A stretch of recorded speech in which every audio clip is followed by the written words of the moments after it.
রাসূল সাল্লাল্লাহু আলাইহি ওয়াসাল্লাম মসজিদে নববীতে ছিলেন। এক লোক এসে 2-4 রাকাত নামাজ পড়ে মসজিদে নববীর বারান্দাতে কাপড়টা উঠায় পেশাব করা শুরু করে দিয়েছে। সাহাবীরা দেখা মাত্র দৌড়ায় যা কলার ধরে টান দিয়ে উঠায় নিবে। নবীজি বললেন, এই ফান্তাজির, এই দাঁড়াও দাঁড়াও দাঁড়াও।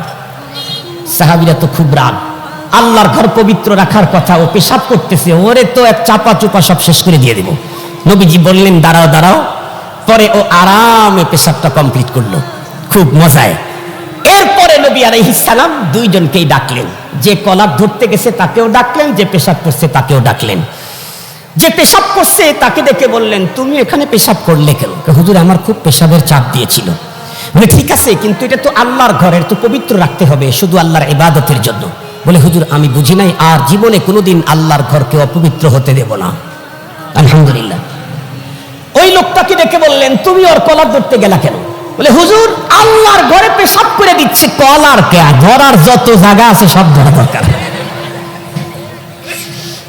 নবী আলাইহিস সালাম বললেন, আমি তোমাকে বারণ করলাম কেন তা কি জানো? কেন হুজুর, জানি না তো। ও তো পেশাব স্টার্ট করে দিয়েছে। এখন তুমি তো আল্লাহর ঘরটাকে অপবিত্র হওয়া থেকে পবিত্র রাখার জন্যই ওকে ধরতে গেছো, কিন্তু এই মুহূর্তে ধরলে তো অপবিত্র বেশি হবে না কম হবে? কারণ পেশাব তো স্টার্ট করছে, এরপরে যদি তুমি টান দিতে তাহলে তো এলাকায় স্প্রে করে ফেলতো, এলাকায় স্প্রে করে ফেলতো না? তাহলে অপবিত্রতা কি কমতো না আরো বাড়তো? বাংলাদেশের মুসলিম তরুণ তরুণীরা খেলার জন্য যেই উন্মাদনা দেখিয়েছে, তখন তো গেছে ইসলামের বাইরে।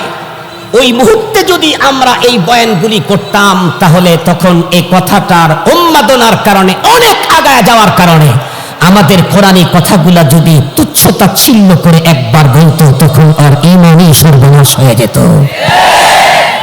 এজন্য চলমান অবস্থায় আমি ওয়াস্তা করি নাই, এজন্য খেলা চলমান অবস্থায় আমি ওয়াস্তা করি নাই।